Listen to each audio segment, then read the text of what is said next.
গল্পের শুরুতে আমরা একটি বিমান দেখতে পাই যার মধ্যে বসে আছে আমাদের প্রধান চরিত্র ফু। ফু একটি বিশাল কোম্পানির সিইও এবং এই মুহূর্তে সে একটি ছোট বিমানে চড়ে অ্যান্টার্কটিকার দিকে পাড়ি জমাচ্ছে। ফুয়ের স্বপ্ন হলো সেখানে গিয়ে একটি সম্পূর্ণ নতুন ওয়েডিং ডেস্টিনেশন বা বিয়ের স্থান তৈরি করা, আর এমনটা করতে পারলে তার কোম্পানি হবে বিশ্বের প্রথম কোম্পানি যার মাধ্যমে সে বিপুল পরিমাণ মুনাফা অর্জন করতে পারবে। সেই বিমানে ফুয়ের ঠিক সামনে বসে থাকতে দেখা যায় দুইজন তরুণীকে। প্রথমজন হলো নাতাশা, যে পেশায় একজন বিখ্যাত মডেল, আর দ্বিতীয়জন হলো জিং, যে একজন সায়েন্স ফটোগ্রাফার। এই তিনজন যাত্রী ছাড়াও বিমানটিতে রয়েছে একজন অত্যন্ত অভিজ্ঞ পাইলট। আসলে এই বিমানটি খুব সীমিত পরিমাণ রিসোর্স নিয়েই উঠছিল, কারণ অ্যান্টার্কটিকার এই জনমানবহীন ও বিরল অঞ্চলে খুব কম মানুষই যাতায়াত করত। যাই হোক, কিছুক্ষণ পর বিমানটি যেমনই অ্যান্টার্কটিকার বরফে ঢাকা পাহাড়গুলোর কাছাকাছি পৌঁছায়, হঠাৎ করে ভয়ঙ্কর রূপ নেয় আবহাওয়া। তীব্র গতির বাতাস সজোরে আছড়ে পড়তে থাকে বিমানের গায়ে, আর নিমিষের মধ্যেই বিমানটি প্রচন্ড জোরে কাঁপতে শুরু করে। একটা সময় পরিস্থিতি এতটাই ভয়াবহ হয়ে দাঁড়ায় যে বিমানটি সোজা একটি উঁচু পাহাড়ের সাথে ধাক্কা খাওয়ার উপক্রম হয়। কিন্তু বাতাসে সেই ভয়ঙ্কর চাপের কারণে বিমানটি তার নিয়ন্ত্রণ পুরোপুরি হারিয়ে ফেলে। ককপিটে বসা পাইলট সামনে কিছুই পরিষ্কার দেখতে পাচ্ছিল না, আর ঠিক তখনই বিকট শব্দে বিমানটি সোজা গিয়ে আছড়ে পড়ে একটি বিশাল বরফের পাহাড়ে। এই ভয়ঙ্কর সংঘর্ষের ফলে ঘটনাস্থলে মর্মান্তিকভাবে মৃত্যু হয় পাইলটের। তবে পেছনে বসে থাকা ফু, নাতাশা ও জিংয়ের শ্বাস তখনও চলছিল। চারদিকে তখন শুধুই বরফের নিস্তব্ধতা আর গা ছমছমে অন্ধকার। কেউ জানতো না কে বেঁচে আছে আর কার প্রাণ চিরতরে উড়ে গেছে। কিছুক্ষণ পর সবার প্রথমে জ্ঞান ফিরে ফুয়ের। সে কোনো মতে বিমান থেকে বাইরে বেরিয়ে আসে। চারপাশে ভয়াবহ দৃশ্য দেখে শিউরে ওঠে। সে বুঝতে পারে তারা অ্যান্টার্কটিকার এমন একটি বিচ্ছিন্ন অঞ্চলে আটকা পড়েছে যেখান দিয়ে কেবল সেই সব জাহাজ বা বিমানই চলাচল করে যাদের এখানে আসার পেছনে অত্যন্ত জরুরি কোনো কারণ থাকে। ফু কাল বিলম্ব না করে তড়িঘড়ি করে বিধ্বস্ত বিমানের ভিতরে আবার ঢুকে পড়ে, যাতে তার সঙ্গীদের নিরাপদে বের করে আনতে পারে। কেবিনের ভেতরে সে নাতাশাকে অত্যন্ত আশঙ্কাজনক অবস্থায় দেখতে পায়। তার মুখ থেকে অঝরে রক্ত ঝরছিল, তবে সিট বেল্ট বাঁধা থাকার কারণে সে কোনো মতে নিজের জায়গায় আটকে ছিল। ফু ফটাফট তার বেল্ট খুলে তাকে বাইরে বের করে নিয়ে আসে। এরপর সে জিংকে খোঁজার জন্য পুনরায় ভেতরে প্রবেশ করে। ততক্ষণে জিংকেরও জ্ঞান ফিরেছে, কিন্তু তার পা বিমানের ভারী লোহার মস্ত ধ্বংসাবশেষের নিচে মারাত্মকভাবে আটকে ছিল। ফু যখন তাকে টেনে বের করার চেষ্টা করছে, ঠিক তখনই ঘটে আরেক বিপদ। বিশাল বিমানটি ধীরে ধীরে বরফের নিচে তলিয়ে যেতে শুরু করে। এই লোমহর্ষক দৃশ্য দেখে ফু নিজের প্রাণ বাঁচাতে ভয়ে বাইরের দিকে ছুটে যায়, কিন্তু পরক্ষণে জিংয়ের করুণ আর্তনাদ শুনে ফুয়ের মন গলে যায়। নিজের প্রাণের মায়া তুচ্ছ করে সে আবারও ভিতরে ঝাঁপিয়ে পড়ে এবং শরীরের সমস্ত শক্তি প্রয়োগ করে জিংকে মস্ত ধ্বংসাবশেষের নিচ থেকে টেনে বের করে আনে। তারা দুজন বাইরে বেরিয়ে আসার ঠিক পর মুহূর্তে পুরো বিমানটি বরফের অতল গভীরে চিরতরে হারিয়ে যায়। এখন সাহায্য চাওয়ার জন্য তাদের কাছে বিমানের রেডিওটিও আর অবশিষ্ট রইল না। বাইরের পৃথিবীর সাথে যোগাযোগ করার শেষ আশাটুকু ওই ধ্বংসাবশেষের সাথে বরফে চাপা পড়ে গেল। এখন এই প্রাণঘাতী বরফের রাজ্যে বেঁচে থাকার পথ তাদের নিজেদের খুঁজ বের করতে হবে। ঠিক তখনই ফু এবং জিং লক্ষ্য করে যে নাতাশা অনেকক্ষণ ধরে কোনো সাড়া শব্দ দিচ্ছে না। কাছে গিয়ে চেক করতেই তারা একটি মর্মান্তিক সত্যের মুখোমুখি হয়। মাথায় প্রচন্ড আঘাত লাগার কারণে নাতাশার মৃত্যু হয়েছে। এই দৃশ্য দেখে জিং কান্নায় ভেঙে পড়ে এবং নাতাশার মৃতদেহকে সেখানে একা ফেলে যেতে হয়। জিংয়ের কথা মেনে নিয়ে ফু বিমানের ভাঙা ধ্বংসাবশেষ দিয়ে একটি অস্থায়ী স্ট্রেচার তৈরি করে। তারা নাতাশার মৃতদেহটি সযত্নে তার উপর রাখে এবং সামনের দিকে এগোতে শুরু করে। এই ভয়াবহ দুর্ঘটনায় জিংয়ের পাও মারাত্মকভাবে জখম হয়েছিল, যার ফলে সে ঠিকমতো হাঁটতেও পারছিল না। ফু একজন সত্যিকারের সঙ্গীর মতো তাকে নিরাপদ স্থানে পৌঁছে দেওয়ায় দায়িত্ব নিজের কাঁধে তুলে নেয়। কিন্তু এই পথ চলা মোটেও সহজ ছিল না। কিছুটা পথ এগোতে তারা দেখতে পায় সামনের দিক থেকে একটি ভয়ঙ্কর অ্যাভালাঞ্চ বা বরফের ধস প্রবল বেগে তাদের দিকে ধেয়ে আসছে। তুষার ধস দেখে আতঙ্কিত জিং চিৎকার করে ওঠে, আমাদের এক্ষুনি বরফের মধ্যে একটা গর্ত খুঁড়ে তার ভেতর লুকাতে হবে। ফু বিন্দুমাত্র সময় নষ্ট না করে নিজের সর্বশক্তি দিয়ে বরফের গর্ত খুঁড়তে শুরু করে। ধসটি একদম কাছে চলে আসতেই তারা দুজন সেই গর্তে ঝাঁপিয়ে পড়ে এবং নিজেদের বরফ দিয়ে পুরোপুরি ঢেকে ফেলে। এভাবে কোনো মতে এই ভয়ঙ্কর তুষারধসের হাত থেকে তারা নিজের প্রাণ রক্ষা করে। কিন্তু এই মর্মান্তিক হুড়োহুড়ির মধ্যে নাতাশার মৃতদেহটি উপরেই রয়ে গিয়েছিল, যাকে শিকারী পাখিরা এসে ঠুকরে খেতে শুরু করে। ধস থামার পর বাইরে বেরিয়ে এসে ফো অত্যন্ত ব্যথিত কণ্ঠে বলে, আমাদের নাতাশাকে এখানেই কবর দিতে হবে, কারণ এত ভারী মৃতদেহ টেনে নিয়ে সামনে এগোনো একেবারেই অসম্ভব। জিঙ্গো অত্যন্ত ভরাক্রান্ত হৃদয়ে এতে সম্মতি দেয় এবং দুজন মিলে নাতাশাকে সেই বরফের বুকে সমাহিত করে। এই মুহূর্তটি জিংয়ের জন্য ছিল অত্যন্ত আবেগঘন ও কষ্টের, কারণ সে নাতাশাকে বহু বছর ধরে চিনত এবং কেবল তার কথাতে সে ট্রিপে এসেছিল। কিন্তু এখন জিংকে একাই এই প্রাণঘাতী পরিবেশের সাথে লড়াই করতে হবে। জিংয়ের পায়ে অবস্থা এতটাই খারাপ ছিল যে সে নিজে এক পাও ফেলতে পারছিল না। ফু মানবতার চরম কর্তব্য পালন করে জিংকে নিজের পিঠে তুলে নেয় এবং সেই দুর্গম বরফাচ্ছাদিত পথ ধরে সামনে এগোতে থাকে। তবে এই উঁচু নিচু আর পিচ্ছিল বরফের উপর দিয়ে হাঁটা ছিল অত্যন্ত বিপজ্জনক। তারা বারবার পা পিছলে পড়ে যায়।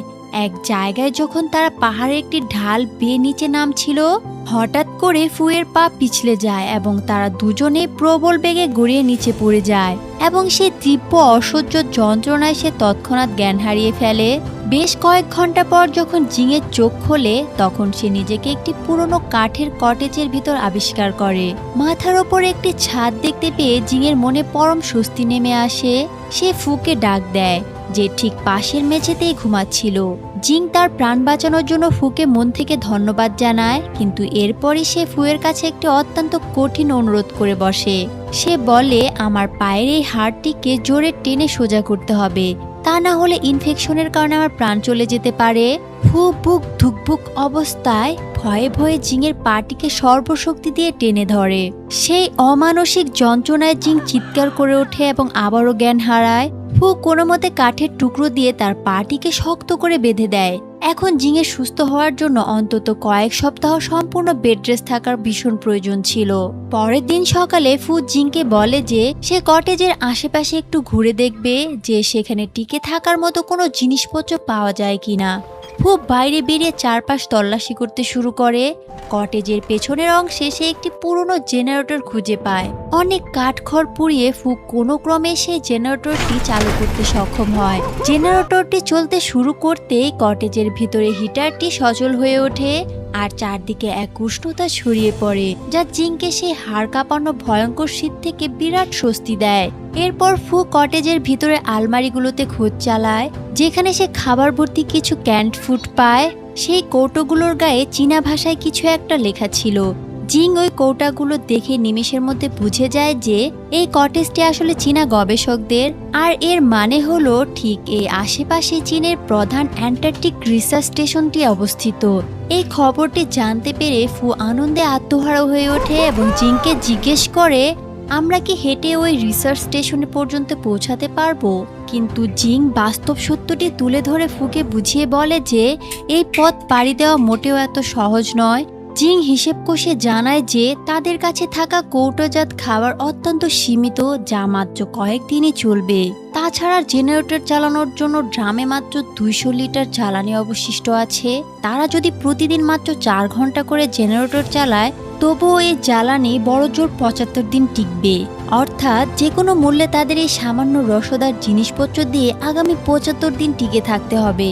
জিং আরও একটি ভয়াবহ তথ্য দেয় যে বর্তমানে অ্যান্টার্কটিকায় গ্রীষ্মকাল চলছে, কিন্তু খুব শীঘ্রই শুরু হতে চলেছে এক ভয়ঙ্কর শীতকাল।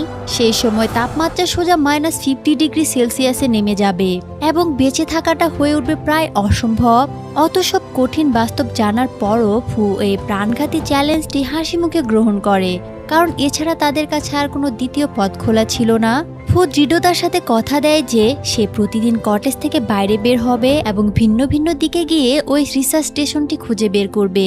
পরের দিন জিং একটি নিখুঁত সার্চ প্ল্যান তৈরি করে ফুকে বুঝিয়ে দেয় যে তাকে শুধুমাত্র 3টি নির্দিষ্ট দিকেই খোঁজ চালাতে হবে এবং কোনোভাবেই যেন সন্ধ্যা নামার পর সে বাইরে না থাকে। তার আগেই কটেজে ফিরে আসতে হবে। কিন্তু ফু অতিরিক্ত উৎসাহে জিংয়ের পুরো কথাটি মনোযোগ দিয়ে শোনে না এবং একাই বেরিয়ে পড়ে।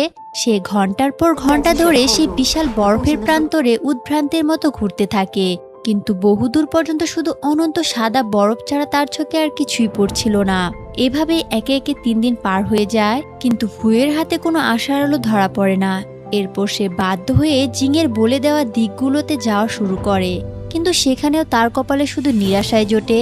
এত কিছুর পরও যখন ফু সন্ধ্যায় ক্লান্ত শরীর কটেজে ফিরত, তখন সে জিংয়ের সামনে মুখে হাসি ফুটিয়ে মিথ্যা আশ্বাসের গল্প শোনাতো। সে বলতো আজ নতুন কিছু চিহ্ন দেখেছে, শুধু এই কারণে যেন জিংয়ের মনে বেঁচে থাকার আশাটা ভেঙে না যায়। এমন ভাবে খুঁজতে খুঁজতে একদিন ফু ভুল করে অ্যান্টার্কটিকার সাউথ পোলের এক ভয়ঙ্কর ডেঞ্জার জোনে গিয়ে পৌঁছায়। সেখানে তার মুখোমুখি হয় এক সুবিশাল ভয়াবহ আইসবার্গ, যা যে কোনো মুহূর্তে ভেঙে পড়ে তার উপর আশ্রে পড়ে যেতে পারত। ফু কোনো মতে নিজের প্রাণটুকু হাতে নিয়ে সেখান থেকে পালিয়ে বাঁচে। এভাবে তল্লাশি চালাতে চালাতে দেখতে দেখতে 14 দিন কেটে যায়। তাদের জমানো খাবার দ্রুতই ফুরিয়ে আসছিল। এই সংকটজনক অবস্থা দেখে জিং ফুকে বলে, তোমাকে তোমার হাঁটার গতি বাড়াতে হবে এবং প্রতিদিন অন্তত 4 কিলোমিটার এলাকা জুড়ে খোঁজ চালাতে হবে। ফু বাধ্য হয়ে তার কথায় রাজি হয়ে যায়। পরের দিন সকালে জিং অবশিষ্ট সামান্য খাবার ফুকে খাইয়ে অনেক দোয়া ও প্রার্থনা করে তাকে বাইরে পাঠায়। কিন্তু খাবারের চরম অভাব থেকে ফু নিজেই খাবারের ব্যবস্থা করার সিদ্ধান্ত নেয়। সে লোহার একটি তীক্ষ্ণ যন্ত্রের সাহায্যে বরফে জমাট বাঁধা হ্রদে গিয়ে ছিদ্র করে মাছ ধরার চেষ্টা করতে থাকে এবং ভাগ্যের জোরে সে সত্যি একটি মাছ ধরে ফেলে। মাছ পেয়ে আনন্দে আত্মহারা ফু দ্রুত কটেজের দিকে ফিরতে শুরু করে, কিন্তু ফেরার পথে হঠাৎ করে তার পা বরফের একটি অত্যন্ত দুর্বল আস্তরণের ওপর পড়ে যায়। চোখের পলকে বরফ ভেঙে যায় আর ফু এক তীব্র চিৎকার করে নিচে এক ভয়াবহ গভীর বরফের খাদে গিয়ে পড়ে। প্রায় 13 ঘন্টা পর যখন ফুয়ের জ্ঞান ফেরে, তখন সে নিজেকে চারদিকে বরফের দেয়ালে ঘেরা এক অন্ধকার গুহায় আবিষ্কার করে। সেখানকার সেই দম বন্ধ করা ভয়ানক পরিবেশ দেখে ফুয়ের মনের সমস্ত সাহস চূর্ণবিচূর্ণ হয়ে যায়। খাদটি এতই গভীর ছিল যে দড়ি ছাড়া সেখান থেকে উপর ওঠা একেবারে অসম্ভব মনে হচ্ছিল। হতাশ ও ক্লান্ত ফু সেই বরফের উপর শুয়ে পড়ে। এভাবে সে খাদের ভিতরে কেটে যায় টানা 2 দিন। অন্যদিকে কটেজের ভিতর জিং ফুয়ের ফিরে আসার অপেক্ষার প্রহর গুনছিল। যখন 2 দিন পেরিয়ে যাওয়ার পরও ফু ফিরে আসে না, তখন জিংয়ের বুকের ভিতর তীব্র আতঙ্ক শুরু হয়। বাইরে তখন তাণ্ডব চালাচ্ছিল এক ভয়ঙ্কর তুষার ঝড়। জিংয়ের মনে হতে থাকে যদি কোনোভাবে হিটার বন্ধ হয়ে যায় তবে সে শীতে জমে কাঠ হয়ে যাবে। সে তার ওই ভাঙা পা নিয়ে কোনো মতে মাটিতে ঘষতে ঘষতে বাইরে বেরিয়ে আসে এবং জেনারেটর চালু করার আপ্রাণ চেষ্টা করে, কিন্তু জমাট বাঁধা অতিরিক্ত ঠান্ডার কারণে জেনারেটরটি কিছুতেই চালু হচ্ছিল না। ওদিকে খাদের ভিতর 2 দিন পার হওয়ার পর হঠাৎ করে ফুয়ের মনে জিংয়ের কথা ভেসে ওঠে। সে ভাবতে থাকে যদি সে এখানেই মারা যায় তবে কটেজের বিছানায় শুয়ে থাকা অসহায় জিংও অনাহারে এবং ঠান্ডায় তিলে তিলে কষ্ট পেয়ে মারা যাবে। এই কথা মনে আসতেই ফুয়ের ভেতর বাঁচার এক নতুন এবং অদম্য আকাঙ্ক্ষা জেগে ওঠে। সে উঠে দাঁড়ায় এবং ভালো করে লক্ষ্য করতে বরফের দেয়ালে একটি সরু ফাটল দেখতে পায়। ফু তার জমে যাওয়া হাতগুলো সেই খাঁজের মধ্যে গুজে দিয়ে অত্যন্ত সাবধানে ধীরে ধীরে উপরের দিকে উঠতে শুরু করে। অন্যদিকে কটেজের বাইরে থাকা জিং মানসিকভাবে পুরোপুরি ভেঙে পড়েছিল। জেনারেটর চালু হয়নি আর তার হাত পা জমে বরফ হতে শুরু করছিল।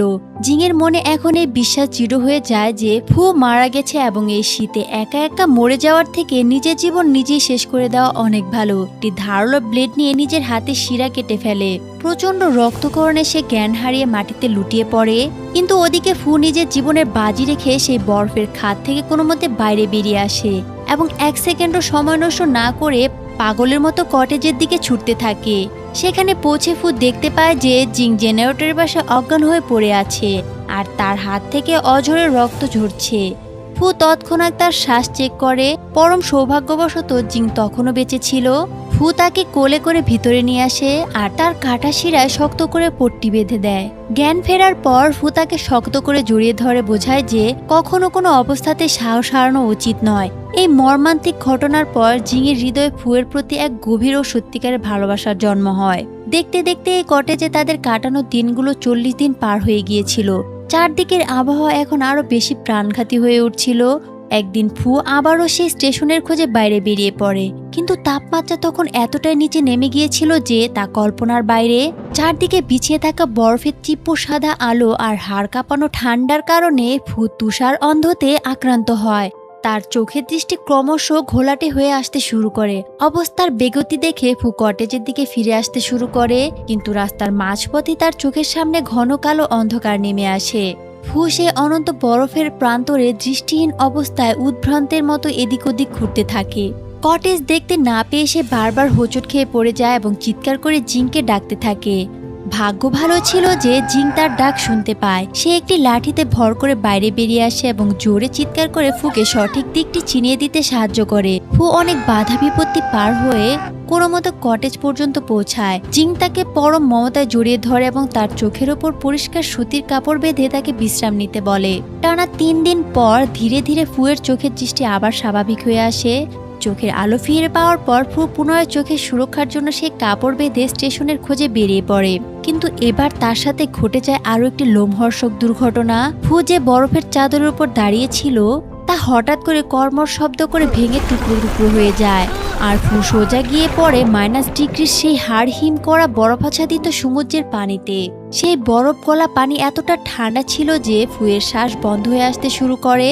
মাথার ওপর বরফের এক পুরো জমার স্তর থাকায় সে বাইরে বেরিয়ে আসার কোনো পথই খুঁজে পাচ্ছিল না।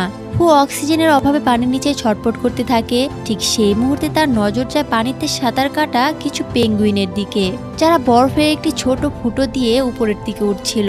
ফু ওই পেঙ্গুইনগুলোকে অনুসরণ করে সাঁতরাতে থাকে এবং কোনো মতে সেই ছোট ফুটো দিয়ে বাইরে বেরিয়ে আসতে সক্ষম হয়। কিন্তু ভেজা কাপড় আর তুষার শীতল বাতাসের কারণে ফুয়ের শরীর আক্ষরিক অর্থে জমতে শুরু করে। তবুও তার অটুট ইচ্ছাশক্তি আর বাঁচার অদম্য স্পৃহার জোরে ফু মাটি দিয়ে ঘষতে ঘষতে ঠিক কটেজে পর্যন্ত পৌঁছে যায়। কটেজের দরজা খুলতেই ফুয়ের এই মরণাপন্ন অবস্থা দেখে জিং প্রচন্ড ভয় পেয়ে যায়।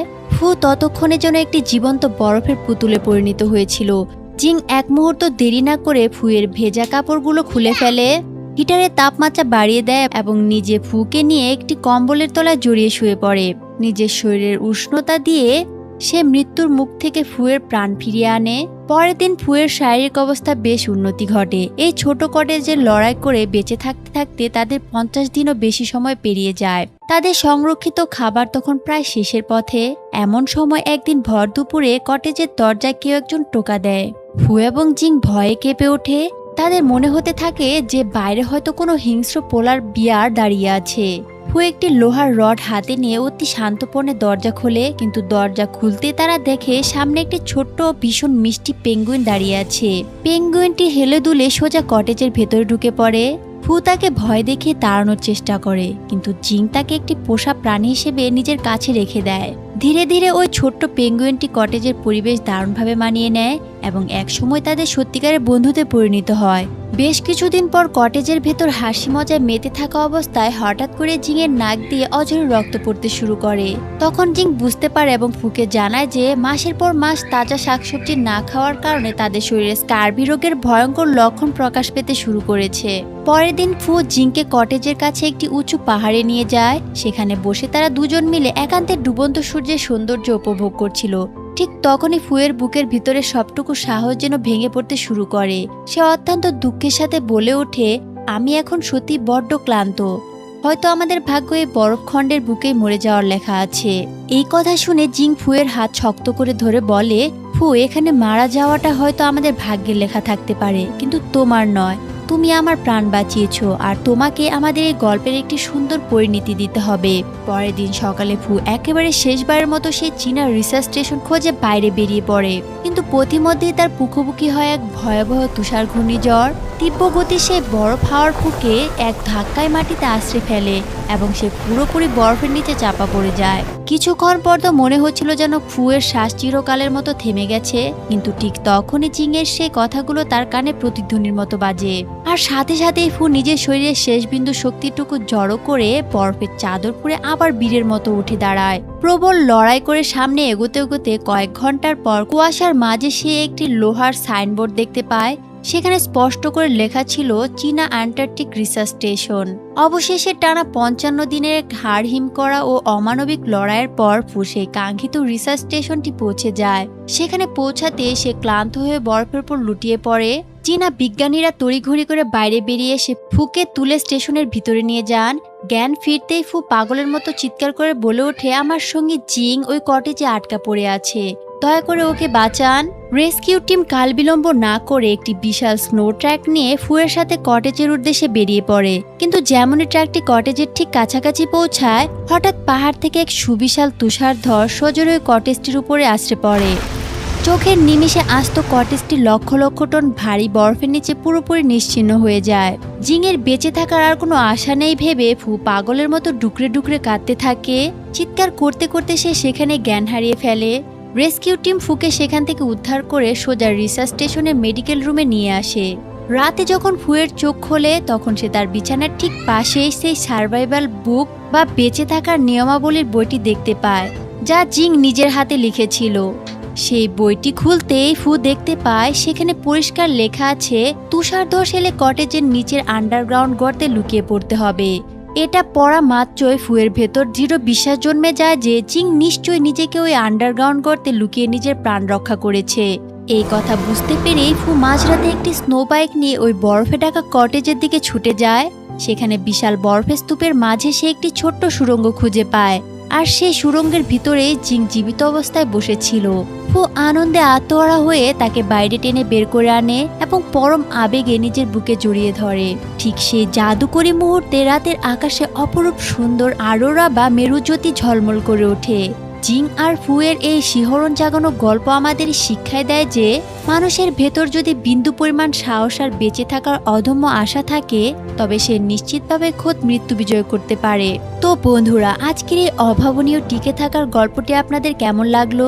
গল্পটি যদি আপনাদের হৃদয়ে একটু নাড়া দিয়ে থাকে, তবে অবশ্যই ভিডিওটিতে একটি লাইক দিয়ে আমাদের উৎসাহিত করবেন। আপনাদের মূল্যবান মতামত কমেন্ট বক্সে জানাতে একদম ভুলবেন না। আর হ্যাঁ, এমন আরো রোমাঞ্চকর ও গায়ে কাটা দেওয়ার মতো গল্প শুনতে আমাদের চ্যানেলটি সাবস্ক্রাইব করে আমাদের পরিবারের সদস্য হয়ে যান। আজকের মতো বিদায় নিচ্ছি। সবাই খুব ভালো থাকবেন ও সুস্থ থাকবেন। ধন্যবাদ।